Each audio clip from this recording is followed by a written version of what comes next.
Soveel meer, episode 21. Hugo stap na sy gasstoof toe, waar 'n pot skaap curry staan en prut. Vir die eerste keer haal hy 'n lepel uit en proe. Lekker, al moet hy self so dink. Hy kan curry maak. Hy sit water en sout vir rys in 'n pot en skakel dit ook aan. Wag dat dit kook en gooi die basmati rys daarin. Net so terloops kyk hy by die kombuisvenster uit en hy sien dat die rooi kar nog steeds nie terug is onder die afdak nie. Toevallig het haar vanoggend sien gaan met 'n klomp bokse in haar hande. Het sy gedagte dalk waar geword? Is sy besig om te trek, dat sy stuk van haar goedjies begin wegry na 'n ander blyplek toe? En daar is die idee van haar nie meer in die Palekampie nie, skielik glad nie meer so aantreklik as wat dit 'n paar weke tevore was nie. Hy het begin hou van die kat en muis wegkruip speletjie tussen hulle twee. As hy wasgoed was, bly sy diskreet in haar huis. As hy haar goedjies ophang, wag hy totdat sy weer by haar trappe of stap of wegry voordat hy gaan wasgoed was. As hy op haar stoep sit hy so, dat hy van haar bewus is, maar dat sy hom nie noodwendig kan sien nie.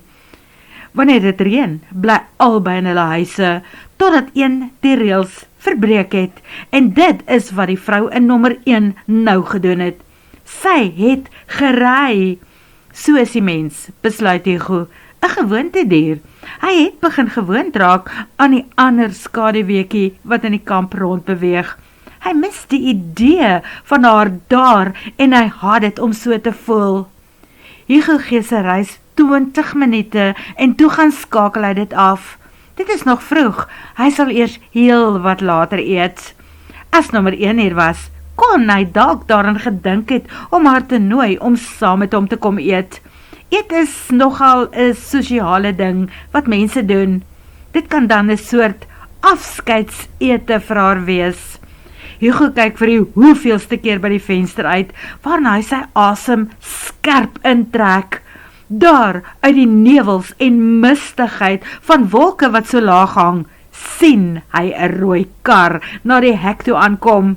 Hy raak lam tot in sy tone, sy hart gaan so vinnig aan die klop, dat sy ore daarvan begin sing. Wat de hel is dit met hom? Hy ken nie eens die vrou se naam nie, weet niks van haar af nie, en die hoeveelheid woorde wat hulle met mekaar gepraat het, sal nie eens 'n halwe bladsy van sy skrywes verteenwoordig nie. Maar wat ook al hierdie eienaardige gevoel van koors en hartkloppings is wat in sy lyf gebeur, vertel sy verstand vir hom dat hy moet uitstap en vir haar gaan waarsku om eerder daar langs haar huisie se trappe te gaan stilhou. Die pad van die afdak af word baie glad as dit so reën. Hugo glip by sy skuifdeur uit en skop sy reënskoene aan. Dit is amper met 'n drafstap dat hy teen die trappe afkom. Die vrou is reeds uit haar kar en hy roep van hier af om haar te waarsku dat sy moet terugklim. Nee, kom parkeer nader aan jou huis. Te laat, sy gaan dit eerstehands ervaar met 'n magdom pakkies en goed in haar hande. Te vinnig om uit die reën te kom. In 3, 2, 1. Hugo sien hoe haar bene onder haar uitgly en sy op die naad van haar rug in 'n modderbad beland. Bruin water wat opspat en versprei asof haar lyf die sterkie van 'n seekoei is. Haar inkoopiesakke en pakkies gaan eers in die lug op en toe kom dit in paemente terug oor die aarde af. Hugo weet, hy mag nie lag nie. Hy kan ook nie meer maak asof hy niks gesien het en diskreet verdwyn om haar die verleentheid te spaar nie, want hy is in hierdie stadium minder as 4 meter van haar af weg. Hy stap nader en soos 'n ware heer steek hy sy hand uit om haar op haar voete te help. Sy mompel 'n dankie en toe sy staan, vou sy haar arms skaam om die papnat teehemp wat eens op 'n tyd wit was en nou onder haar oopgeknoopte reënjas uitsteek.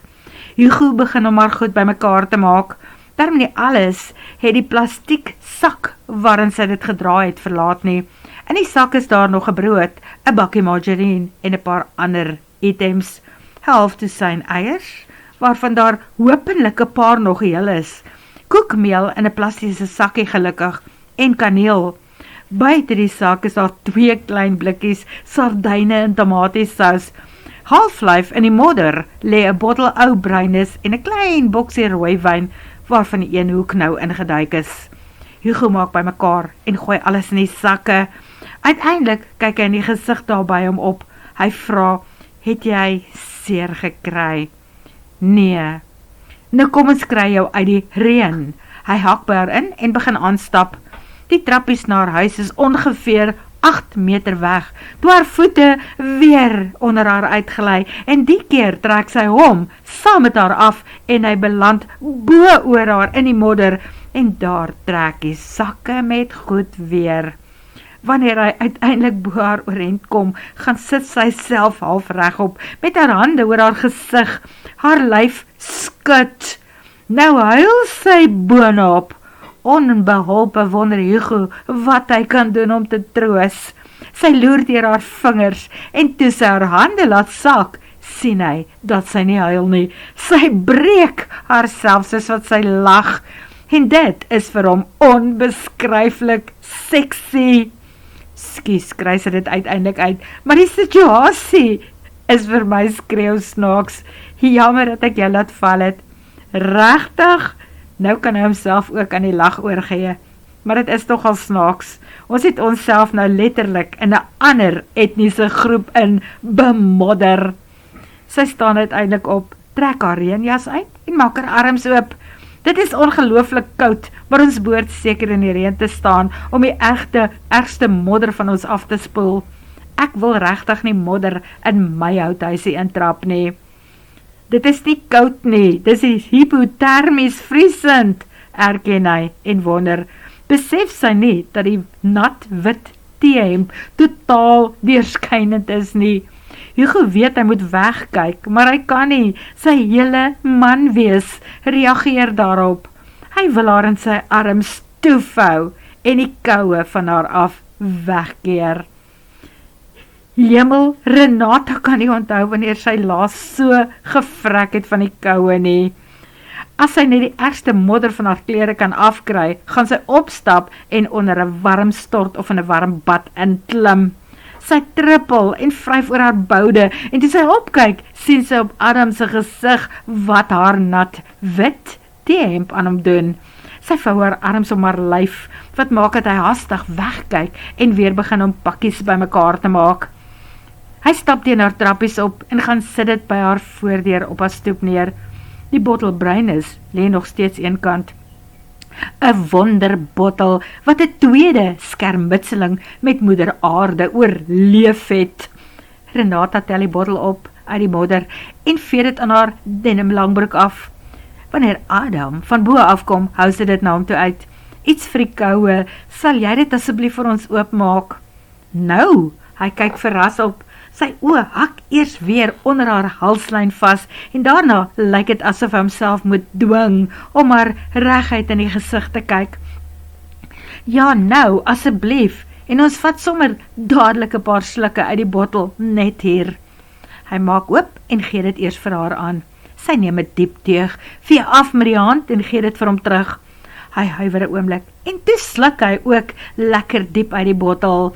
Hy sê, dankie. Wanneer hy dit ook afvee en teruggee aan haar, sluk sy weer. Toe vra sy, nog 'n slukkie vir jou. Nee, dankie. Ek het presies ook net so een daar by my. Ek sal dit oopmaak as jy... Hy sluk en sy wonder wat die uitdrukking beteken wat daarna op sy gesig verskyn. Dis nou as jy lus het om saam met my te kom curry eet, ek het gemaak. Maar nou moet ons seker eers gaan stort of bad en in droë klere kom, anders word ons albei siek. Bad, o ja, asseblief, steun sy, 'n lekker warm bad gaan nou my lewe red. Dan kom jy oor vir die curry en sherry? Ek beloof ek het nie bybedoelings nie, net curry en sherry.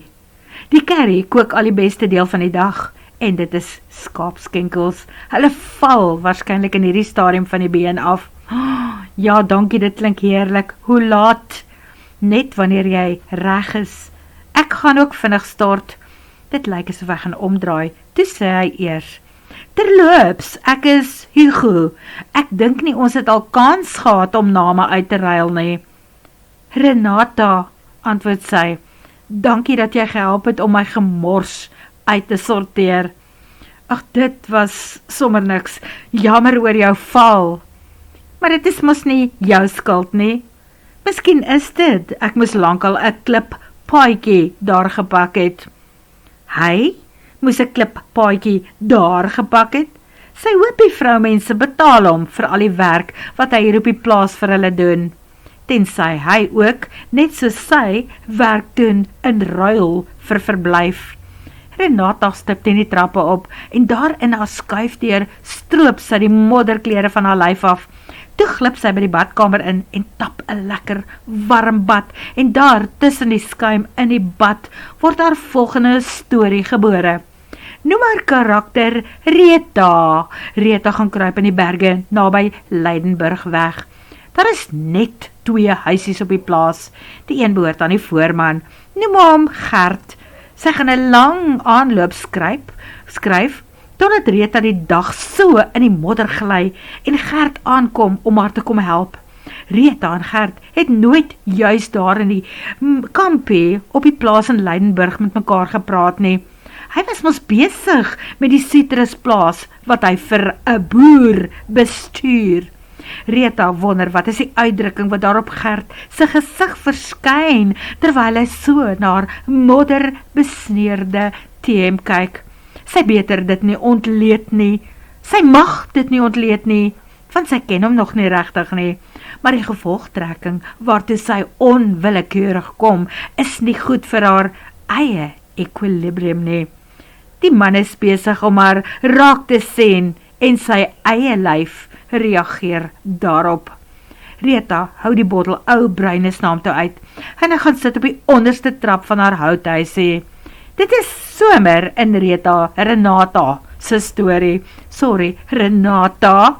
Wanneer die bottel ou bruin is vir die 4de keer na haar lippe te kom, wens sy dat dit Gert se lippe was, dat hulle mekaar kon soen. En hy sien die uitdrukking op haar gesig en hy buig vooroor en toe soen hulle mekaar. Die volgende oomblik is hulle hande op mekaar se lywe en daar gebeur dit, sommer op die onderste trappe van die houthuisie. Eers toe hulle mekaar weer in die oë kyk, sê Gert, terloops, my naam is Gert, ons het nog nie kans gemaak om formeel te ontmoet nie. En ek is Rita, antwoord sy. Wil jy curry kom eet? Daar by my? Nooi Gert. Baie graag, dankie, antwoord Rita. En daar gebeur het weer. Bo in sy gesellige houthuisie, toe sy daar instap, beland hulle weer in mekaar se arms. Salig! Dankie Adam vir nog 'n inspirasie storie, dink Renata, terwyl sy afdroog en iets warm aantrek. Sy stap met 'n staafie sjokolade oor na die laaste huis in die kamp, op met die trappe en toe klop sy aan die half-oop skuifdeur daar. Sjokolade is 'n luksheid wat sy haarself soms gun en dan eet sy so 2 blokkies op 'n slag. Hierdie een was gelukkig nog nie oopgemaak nie. Vir jou, sê sy en sit dit in sy hande. Sy kan mos nie met leë hande daar aankom nie. Ek hoop jy eet sjokolade, Hugo. Mal daaroor, Renata, maar dit is vir ons albei, antwoord hy en staan een kant toe, sodat sy by hom kan verbystap. Ons sal dit na die tyd met koffie drink en dan deel ons dit. Hugo se huisie is oulik binne. Langs sy kombuis is daar 'n tafel wat hy vir 2 mense gedek het. Hy wys vir haar dat sy eers op die bank voor die TV kan gaan sit. Wild Earth is daar aan, maar dit reën daar langs die wildtuin ook. Ek het vir ons elkeen 'n glas sherry geskink. Miskien moet ons nie nou dadelik iets anders drink nie. Eers saam met die kos. Daarvoor het ek vir ons rooiwyn in die yskas. Dit sal lekker wees, baie dankie. Hy gaan sit op 'n gemakstoel wat met 'n 90 grade hoek langs die bank staan en hy kyk na haar. Sy skeur haar oë van die televisie af weg. Ek kyk ook graag Wild Earth op my laptop, bieg sy. Hoekom nie daar op die groot skerm nie? daar in jou huisie. Jy gebruik net die kabel om die twee te verbind. Sal ek jou kom wys? Hoe? Asseblief ja. Jy is vroeg vanoggend hier weg, met 'n klomp bokse en pakkies. Dit het gelyk asof jy besig is om kamp te ontruim. Trek jy? Nee, ek het pakkies gehad om te pos. Ek knoop mos toue. Daar was bestellings op Facebook en ek verskaf goed aan 'n tuisnywer in Pretoria. En vir die vrag padstaal. Hy glimlag. Ek is so jammer omdat ek so simpel ding oor jou padda gesê het. Dit is okay, nie almal sal daarvan hou nie. Bekramies voel seker vir die meeste mans soos 'n uiters simpel besigheid om te hê. Nee man, daar bestaan nie iets soos 'n simpel soort besigheid nie. Werk is werk. En as so iets vir jou 'n kosie op die tafel sit, is dit wonderlik. Iets soos bewondering in sy oë laat haar wens om in sy arms te smelt en haarself aan hom oor te gee. Maar toe vra hy, is jy honger, Renata? Ja, ek is dood van die honger en jou kaas ruik regtig heerlik. Dankie dat jy my genooi het. Word vervolg.